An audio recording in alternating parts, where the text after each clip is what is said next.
So it gives me great pleasure today to welcome John Lamerton to meet the author.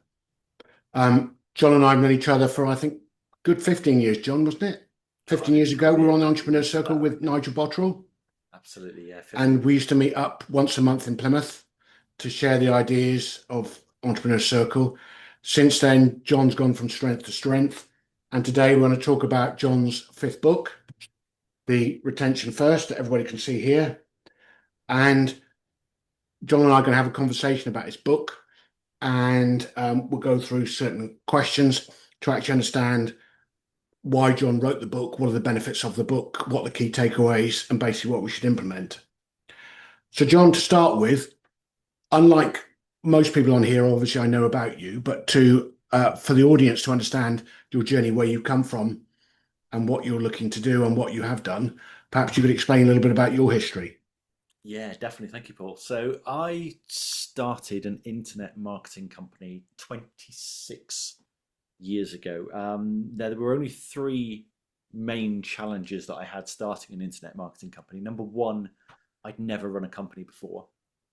Number two, I knew nothing about marketing. And number three, I didn't even own a computer, let alone have access to the internet. But I managed to figure that out. And it was actually a book that helped me figure that out. It was Internet Marketing for Dummies.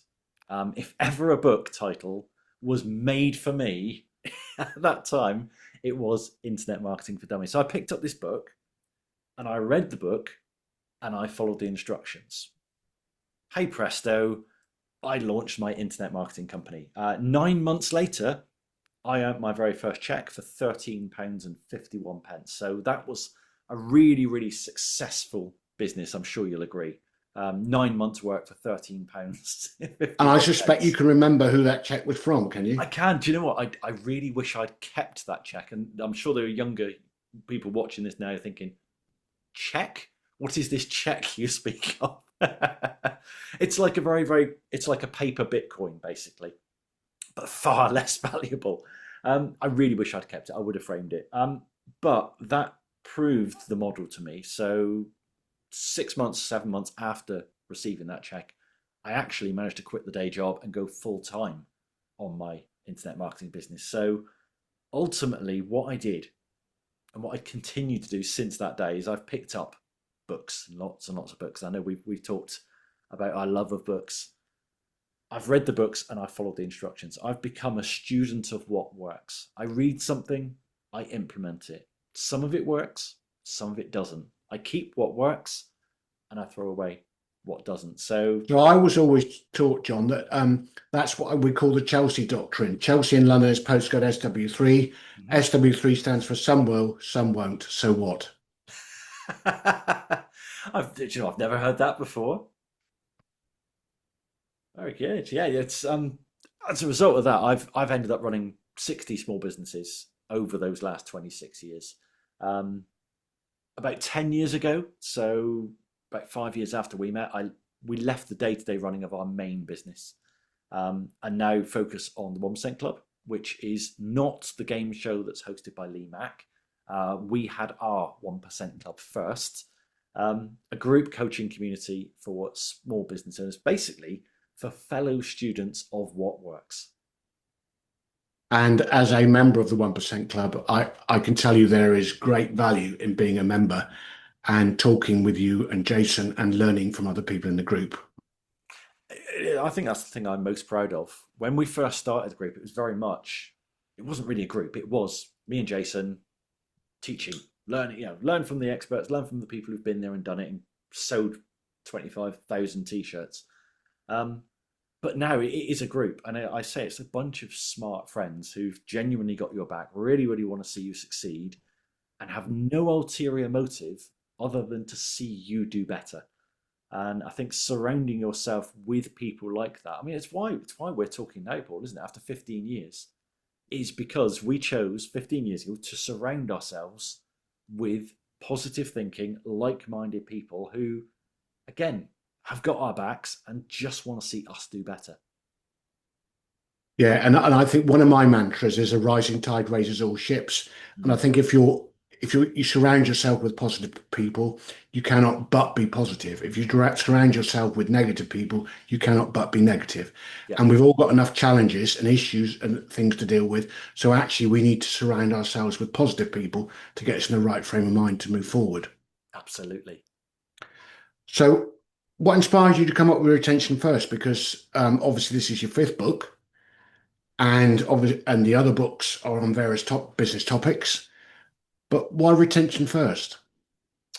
I think all of my books have been the pain I was in the years leading up to writing them. I've got many, many book ideas floating around my head, but the ones that make it to publication are the ones that simply have to be said.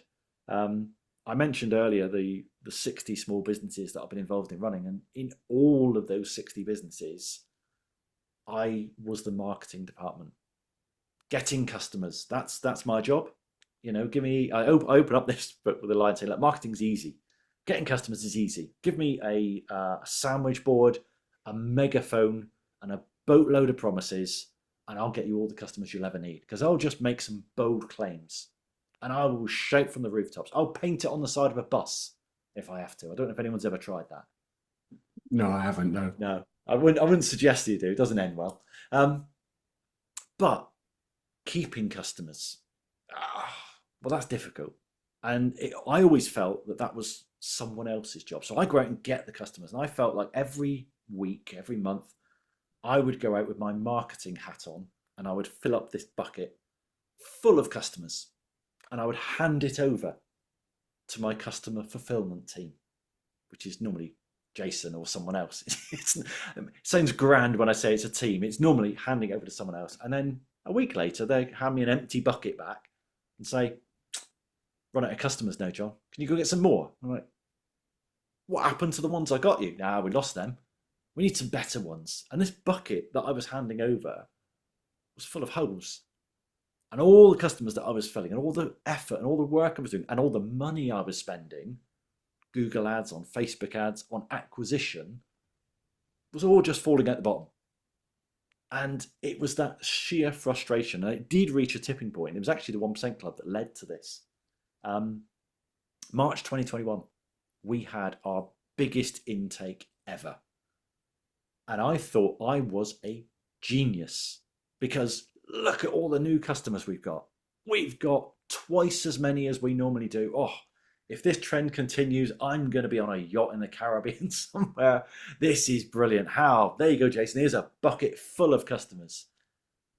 And 6 months later, about 80% of them had left because the onboarding was terrible. The customer experience for those people was terrible. We were not set up to onboard that many people. I nearly broke Jason in the process.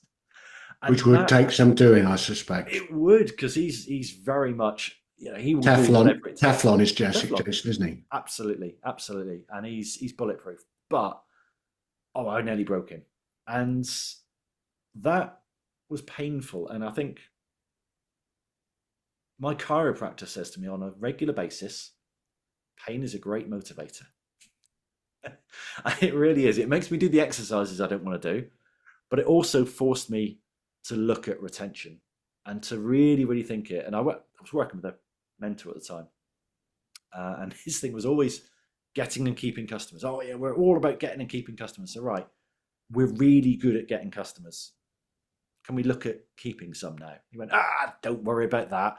Let's just run another Facebook ad. I'm like, no, I'm fed up of handing over this leaky bucket and having to just it bounce back at me every week for me to fill up again. So it was that pain really, Paul. I think that I wasn't putting retention first. I was getting and then looking to keep customers. And I realized that what I actually need to do was keep, then get customers. And I was looking at things the wrong way around. And I think your book at the beginning talks about lifetime value of customers, which I think was originally a Disney concept, wasn't it? I think. I think so. There's a lot of Disney in here. I think I read 3 separate books on Walt Disney as part of my research for this book. There was someone who was absolutely obsessed with the customer experience. I mean, you'll know this, I'm sure, about the gargoyles on Snow White's castle in the original Disneyland. Um, they're 150 feet in the air. You can't see them, and they are intricately detailed because Walt Disney knows they're there. Because the way you do anything is the way you do everything. Absolutely, everything speaks, as Walt Disney says. So tell us more about your obsession with lifetime value of customer then. It is exactly that. It is an obsession, and it's a word that I use a lot in this book because for me, retention first isn't a bunch of tactics. It's not really an overarching strategy. It's a mindset. It's a way of thinking about your customers and your relationships with them that actually that obsession with lifetime value is a proxy for how well you have served your customer. The higher their lifetime value, yes, the more money they've spent with you, but business is about solving problems. It's about a customer exchanging money they like, but they'd rather have you solve their problem than have the money in their pocket. And if LTV, lifetime value, goes higher and higher and higher, you've been more and more valuable to your customer, to your client. You have clearly been their trusted advisor. You have obsessed over serving their every need and want all the way along the way. Because I think, as you say in your book, isn't a customer is for life, not just for Christmas, isn't it? Yeah, oh, absolutely. And there's a lot of cliches like that, but it's so true. I genuinely believe that if you attract the right clients, the right customers, and that is an art in itself. It's not about being, getting every customer you possibly can in and then retaining every single one of them. If you attract the right customer first, who you can help for life, you can obsess over their needs and wants in a way that you can't do if you are just saying, "Oh well, let's just get as many customers. Let's just sell as many widgets as we can." So one of the things that I've learned over the years, and like you, I've been in business a long time. So I started this business on the 1st of March 94. So I've done 32 years. Um, we probably only take on 1 in 10 people that knock on our door as prospects. Wow. Because what's unique about us, I believe, is access. The day I'm too busy to return your phone call to meet with you, I have no value. Mm.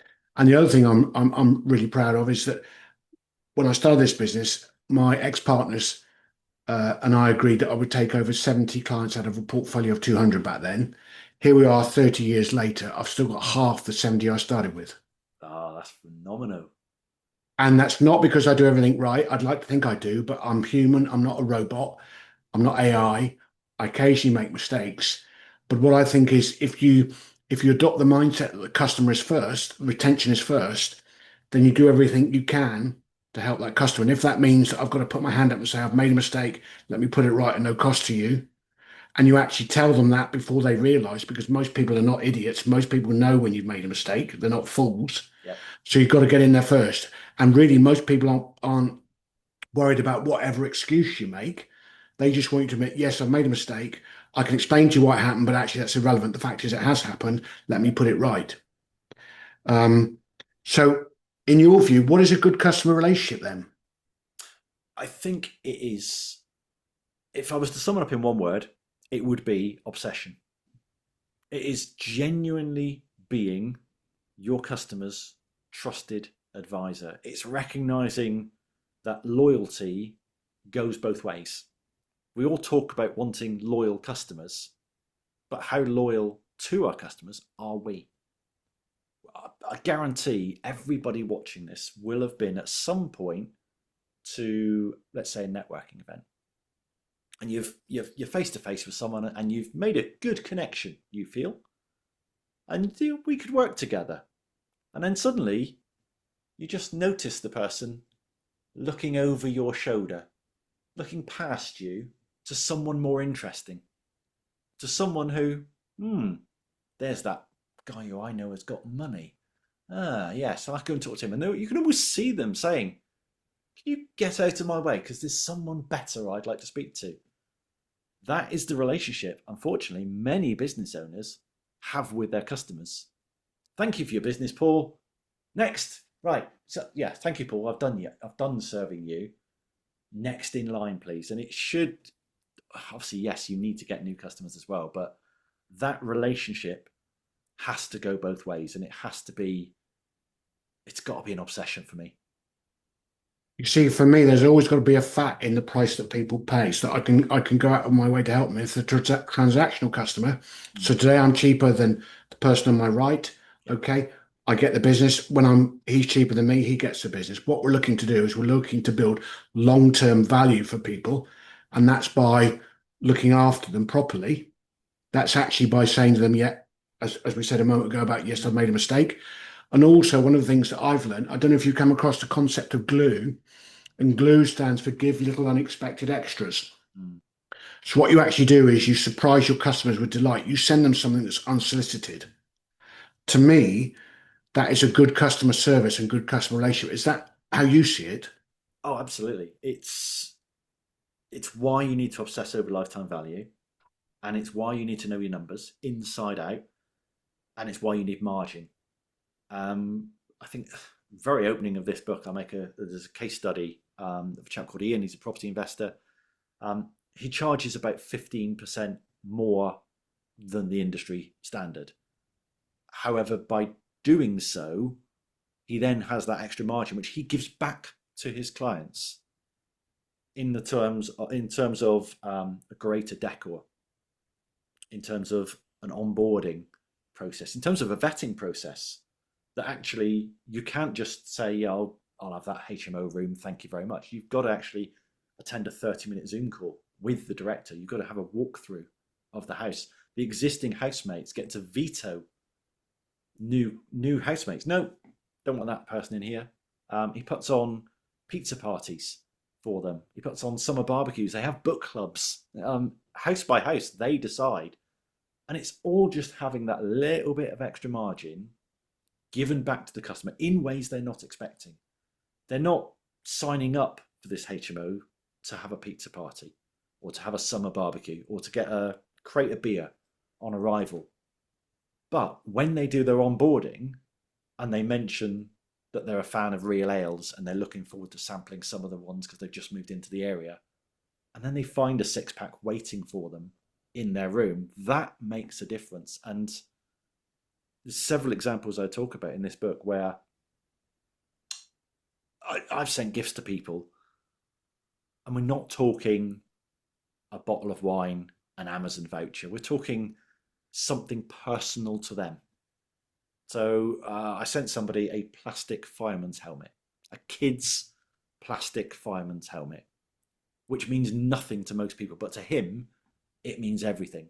I sent someone else a sign that says, piss off, I'm busy, because he was snowed under and his staff kept interrupting him. This isn't, I think the thing I said in the book is, look, this isn't a hack. This isn't a trick to kind of pretend that you care. You've actually got to care. And these gifts and the margin for these gifts are just little ways of demonstrating that I am thinking of you and I genuinely care and I want to make you smile today. And that's the only reason I've done it, is just because I can. Why not? But in a way, in a sea of sameness, Mm. that makes you stand out, isn't it? That makes you remarkable because actually 99.9% of the business world isn't doing that, are they? No, exactly, because they are transactional and they're treating their customers as numbers. I mean, I have a little rant. I have a lot of rants in this book, but one of the rants I go on is customer numbers. If you ever rung up a big, let's say, electricity company, can I have your customer number, please? Who wants to be told you are now a number? Who wants to be treated like a no? We all want to be treated as the unique individuals we are, and we want to be appreciated, and we want to work with people who we enjoy working with, and that works both ways, both customers and business owners. We want to work as business owners with clients and with customers that we love, that we can make a huge difference to their lives. And as customers, we want to work with businesses who it's a pleasure to do business with. And if you've got that, and again, it doesn't require a huge bit, if you've got a little extra margin that you can just give back to the customer in unexpected ways. One of the firms I wrote about in the book, Timpson's, the shoemaker, they've got a policy called the magic tenner. So any store owner, any staff member can, at any point, for any reason, spend up to £10 of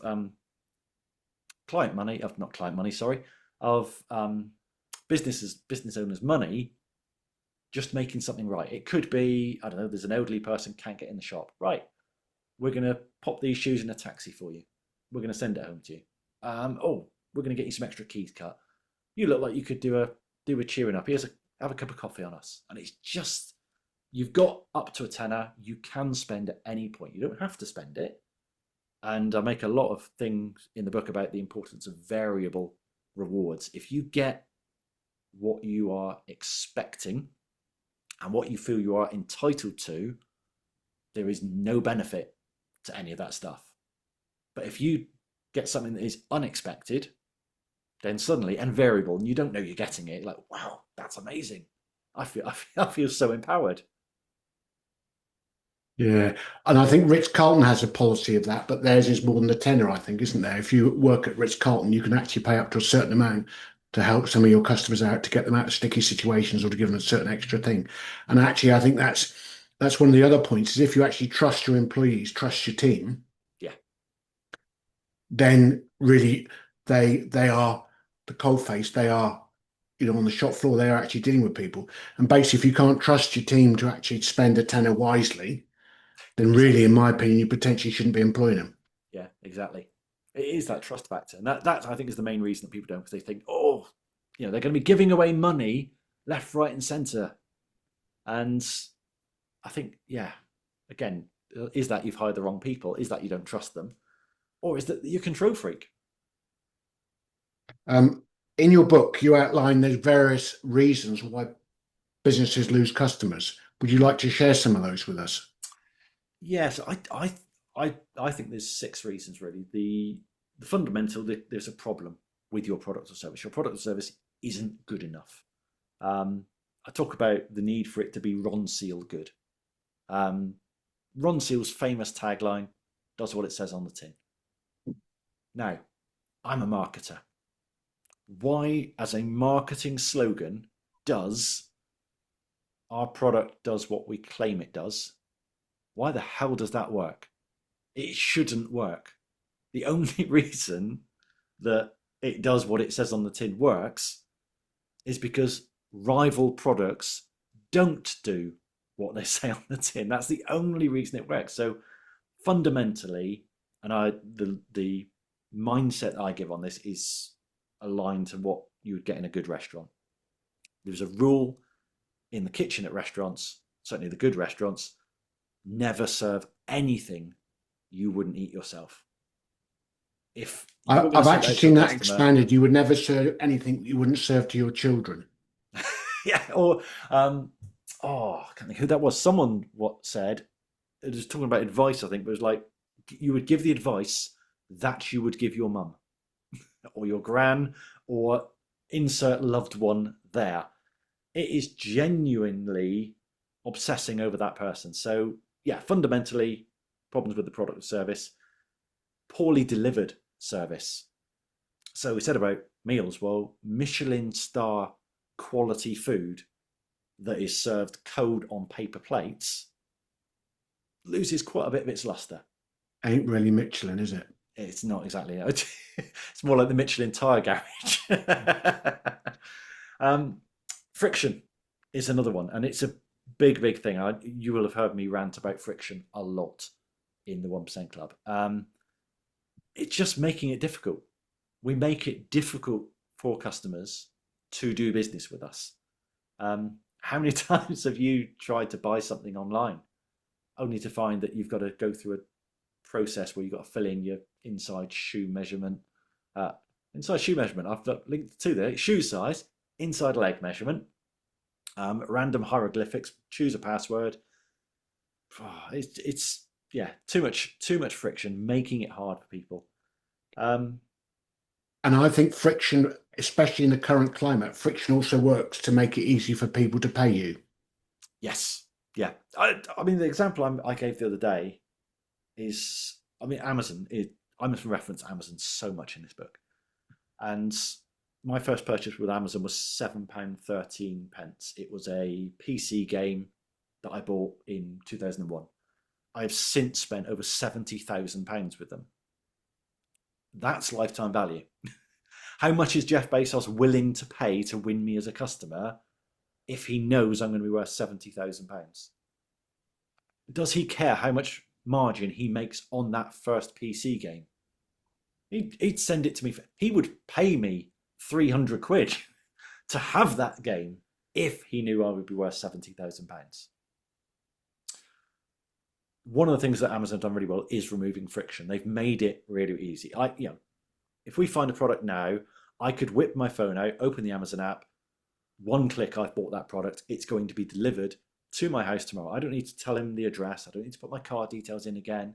I just need to press the one click buy button. If I don't like the product, I got probably 2 clicks and I can return it. The minute I've taken it to the post office or it's been collected, the money's in my bank account again. They make it easy. Your customers are comparing you to Amazon. If you are an online retailer, if you have a website that takes money, they are judging you against the gold standard. They are judging your product quality against Amazon, against Apple, sorry. Your speed of service against Google or ChatGPT to come out. That is the level you are being compared with. But I think it's not only online customers. I think we're all being compared to that because actually they've raised the bar. Mm. Jeff Bezos said that he's obsessive about the customer, isn't he? Yep, absolutely. Again, that's that word obsession again. I think it was the 1997 shareholder letter, the very first shareholder letter for Amazon, that he said, "We will obsess over customers," and he's repeated that every year since. And it is a genuine obsession. Everything he has done has been what's the right thing for the customer. Even back to, let's go back 25 years, maybe even longer than that, maybe nearly 30 years, when he first put reviews on books. He was just a bookseller at that point. He said, "Look, I'm going to put a review system in place so that people can say, this book was terrible, this book was great." And the wholesalers went, "You can't do that. What, you're going to tell people that these books are rubbish?" I said, "You don't get it. Your job is to sell books." And he said, "My job is not to sell books. My job is to sell the right book to the right reader. My job is to help readers make good book decisions. If that means telling you not to buy this book, then that's the right thing to do." And that was 30 years ago. To this day, I was browsing Amazon yesterday and I was looking at a particular product and it said frequently returned item. In other words, I wouldn't bother buying this if I were you. It's probably the wrong size. It's probably not very good quality. The description is probably inaccurate. So I wouldn't bother if I were you. That is obsession over customers, because that is basically saying, don't give me your money. Please, no. You keep your money. You don't want this. This isn't the right thing for you. And I think the problem we've got today is the world is a competitive place, isn't it, for everything today? And everybody wants value for money. Everybody wants a cheaper price. And actually, as small businesses, we've actually got to prove that we can actually do something different, that we're building relationships, we're looking after people, we do care. Isn't it that Maya Angelou quote that says, "People do not remember what you said, people do not remember what you did, but people remember how you made them feel."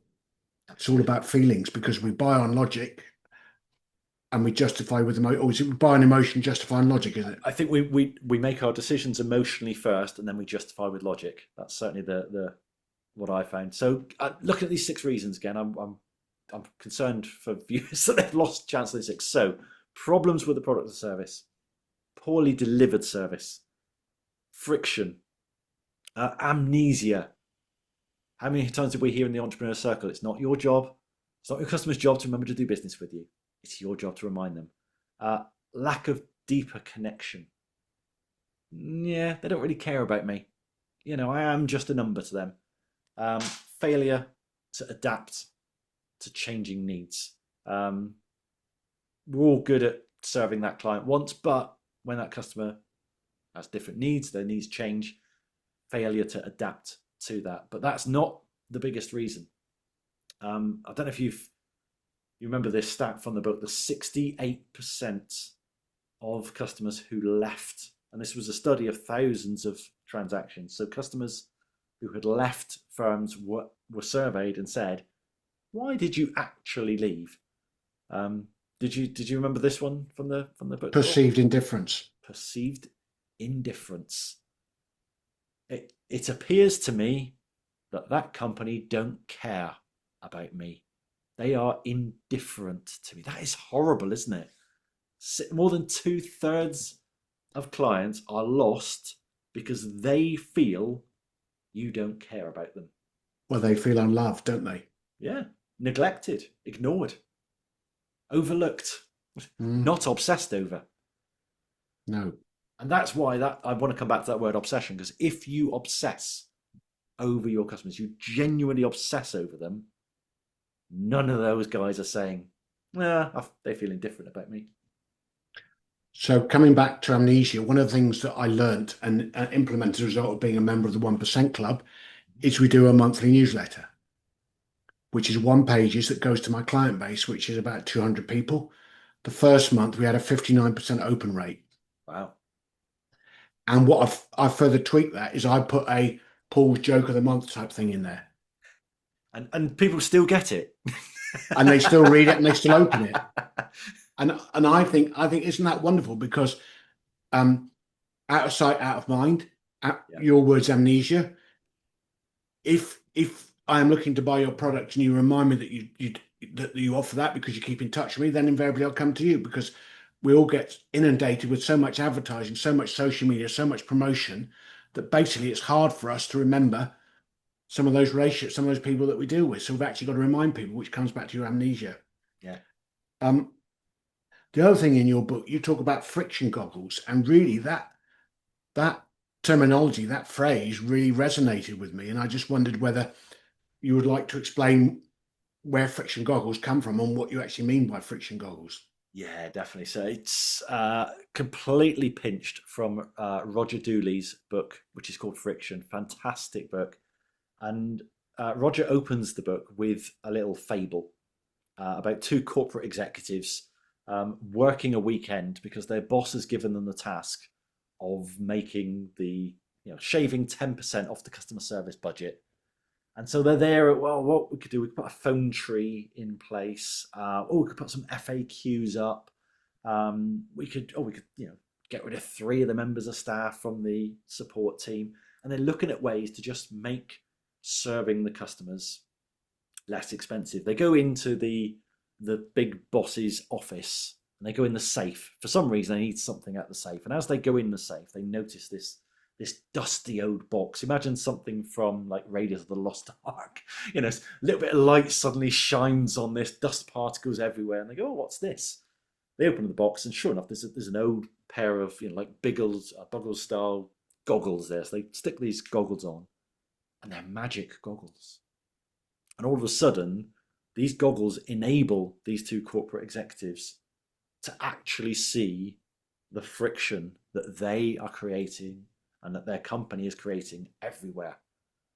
And the metaphor of just putting those goggles on, suddenly they realize, this isn't about putting a phone tree in place.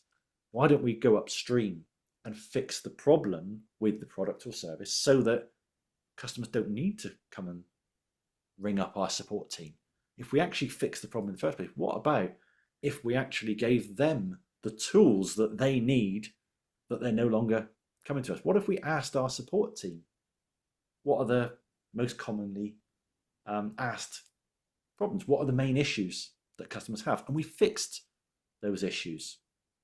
What if we looked at ways that we could solve that on the customer's behalf? And they suddenly notice with these goggles that they can see it everywhere. And obviously, that is just a fable. There are no such thing, I'm afraid, as magic friction goggles. But I know once I read that book and I started metaphorically putting my friction goggles on, then I see it everywhere. And I just, I mean, the one of the examples I think I used at the time was trying to pay for parking at a local multi-story car park next to a theatre, where there are two machines. The machines only accept card, I believe, and each transaction takes about a minute to process. Okay, that's not too bad. Someone's going to, oh, it's fine. It's a multi-story car park. People come and go all the time. It's absolutely fine. Until you exit the theatre with 500 other people at exactly the same time and all try and exit the car park at the same time, which you can no longer do.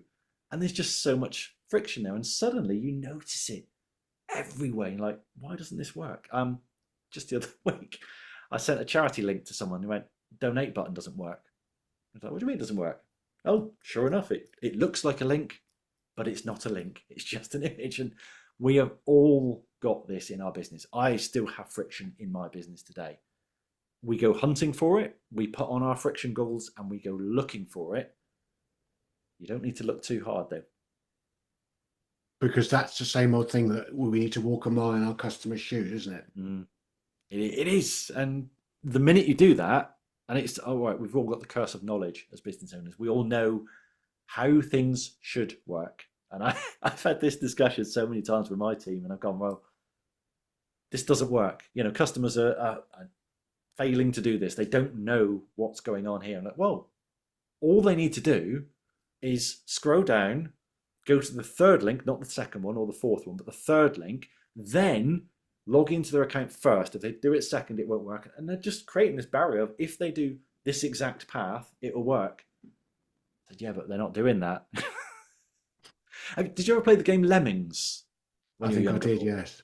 So I like to think of it as like that. So your customers are lemmings, okay? They are just blindly walking into things, off cliffs, into exploded bombs, anything that's in their way. They will just blindly follow it until you build a bridge for them, until you blast a hole in the rock so they can get through it, until you create something that means they're not going to fall to their death.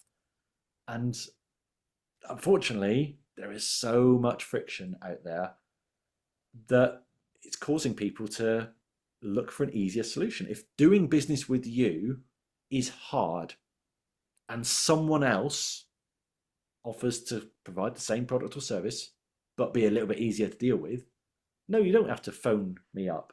Yes, you can email your order in for me. Yes, I'll do delivery. What are those points of friction that when your customer they just want their problem solved with as little friction as possible? And if you're not doing that, you're going to lose them to someone who will make it easier for them. So one of the things, obviously, you having written the book, you will have experience of where retention first works well for you in your businesses, and also for the 1% members. Are there some stories you'd like to share with us? I mean, we previously talked about Ian, didn't we? But there are other stories in the group, aren't there? There are, and I think I love Ian's story because of just that impact that he had. Just to run through the numbers of that. So again, remember, he had that 15% extra margin. So he gives it back to the customer, furnishings, decor, fixes any problems. If they ring him up and say, oh, it's Sunday evening, the toilet's dripping, a lot of HMO landlords will be like, right, I'll come out in the morning and have a look. I'm not paying for an emergency plumber. I'm not paying for anyone to come out. I'll do it myself and you can wait for tomorrow because that doesn't sound like it's really an emergency. Ian just goes, yeah, plumber will be there in an hour. Sunday night, yes, it's probably a waste of time, but fixes that problem, removes the friction straight away.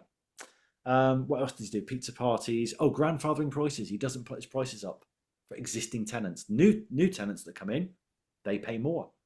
So the typical HMO, so Ian's rivals, the average length of a tenancy is 9 months. So the lifetime value.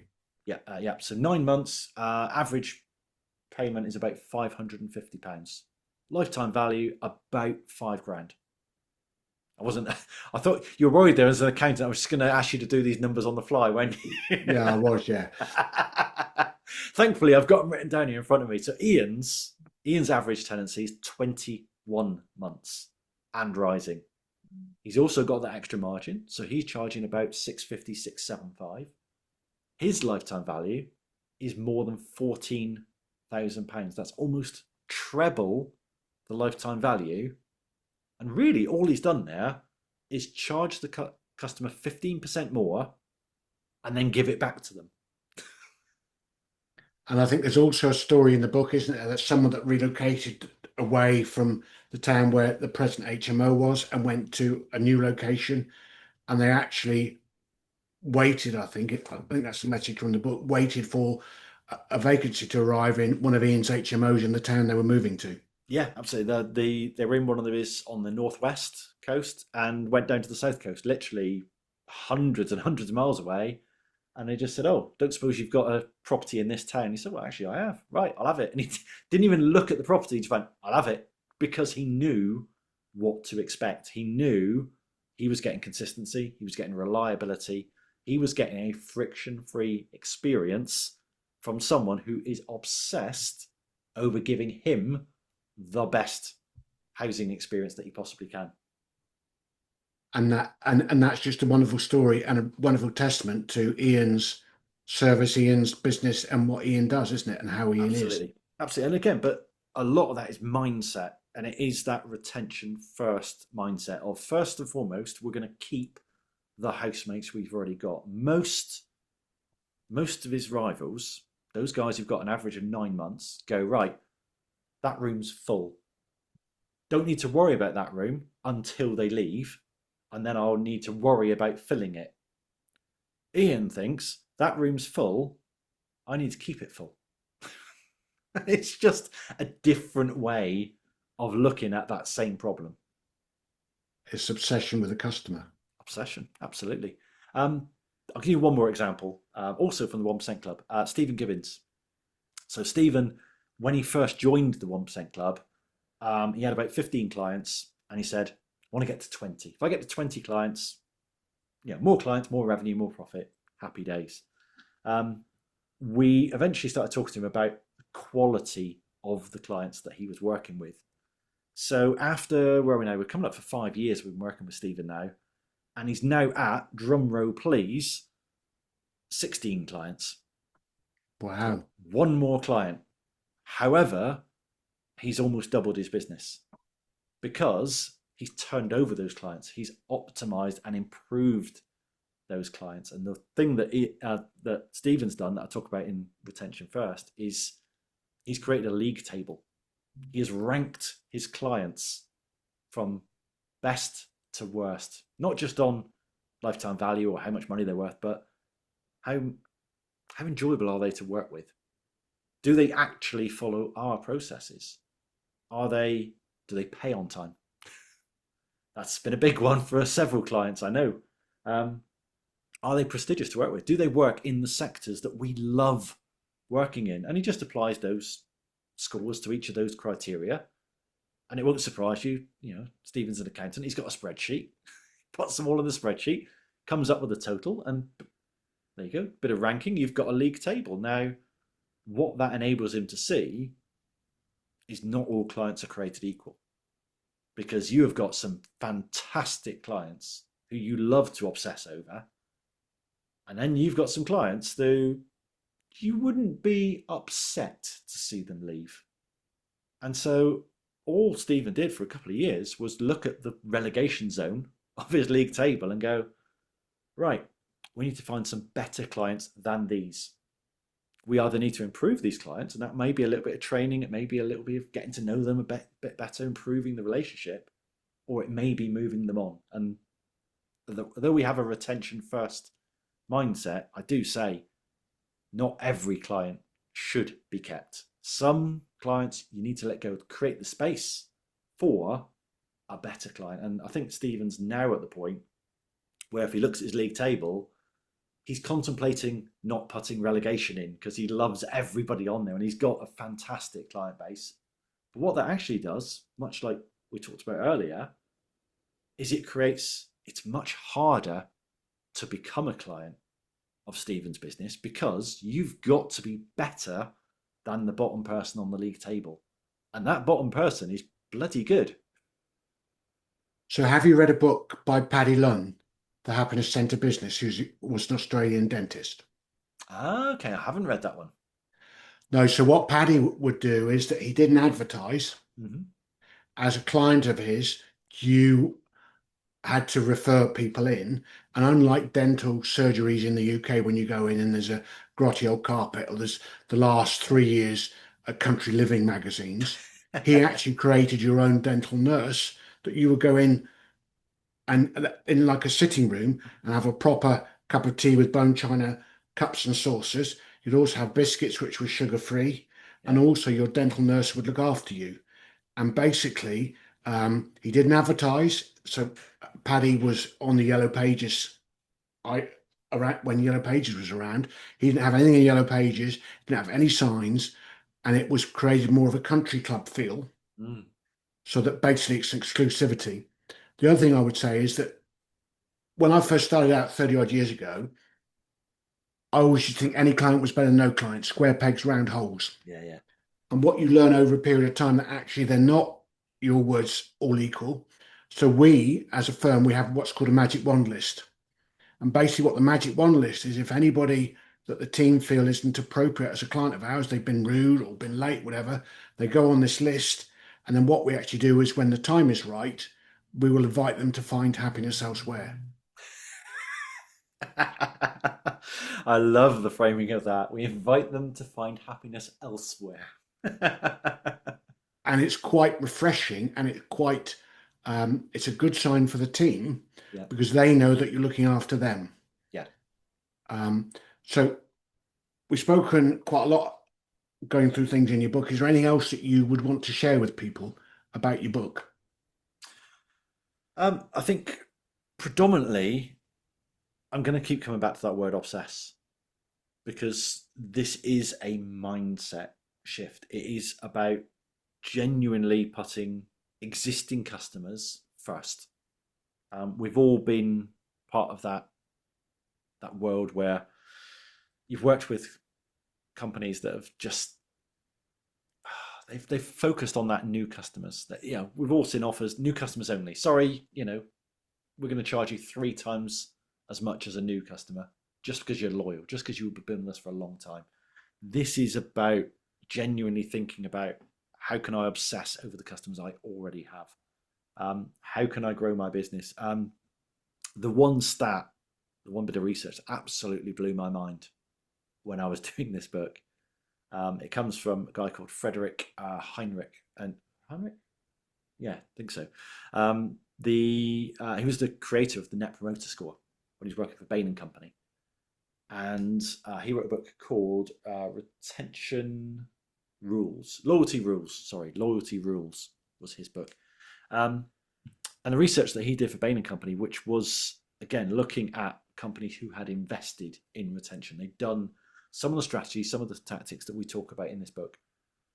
And he identified that if you can increase retention by as little as 5%, you grow profits by between 25 and 95%. And the first time I read that, I had to reread it because I thought that can't be right. I get that it's asymmetrical. I get that it's highly leveraged, but to almost double your profits just by keeping 5% more customers, that can't be right. And the more I looked into it, it absolutely was, because there was no acquisition cost for those customers. Existing customers are 16 times more likely to buy than new customers. They're more likely to take upsells. They're more likely to spend more money. They buy more often. They're more likely to refer friends, good quality friends, in at zero acquisition cost. And suddenly this is when you realize, yeah, you can almost double your business just by keeping 5% more customers. And that I don't know you about that. That absolutely blew my mind. And that is an amazing stat. And what I've always believed is we don't want new customers coming in the front door when we've got existing customers going out the back door. Yeah, exactly. That was me with that leaky bucket. Just going, well, if I turn the tap up a bit more, we clearly need more water in here. rather than Not noticing I was potentially getting very wet feet. rather than potentially patching the holes or whatever it Yeah, was. So, absolutely. John, I've really enjoyed our discussion today. And if there's someone who wants to work with you or learn more about you, how will they find you? So the easiest way is to search for my name, John Lamerton. So you can search on Amazon, on Audible. All my books are there. The audiobooks are narrated by me, so you get to enjoy my subtle, dulcet West Country tones narrating to you. But yeah, if you search John Lamerton on Amazon, on Audible, indeed anywhere on the internet, you'll find me. You'll find my books, my podcast, the 1% Club. You'll find anything like that. If anyone does have any specific questions or you just want to reach out to me, you can email me. It's John, JOHN, at bigidea.co.uk. So, what I would actually add to that is that you admit two tranches of people a year into the 1% Club. And for those of you who want some help in your business, the 1% Club has definitely helped me and it could definitely help you. And if it's relevant for you, if you'd like more details, then please reach out to John. And perhaps, John, if you have a bit more time next year, because we've got four of the books that we could potentially discuss of yours. If it was appropriate and you had time, then I'll reach out to you to see if you're available. Perhaps we can discuss one of your earlier books. But thank Absolutely. you very much, John, for the book, and thank you for what you've done for the business community, and thank you for your involvement in the 1% Club. Oh, thank you Thank you, very John. much, Paul. Brilliant. Thank you.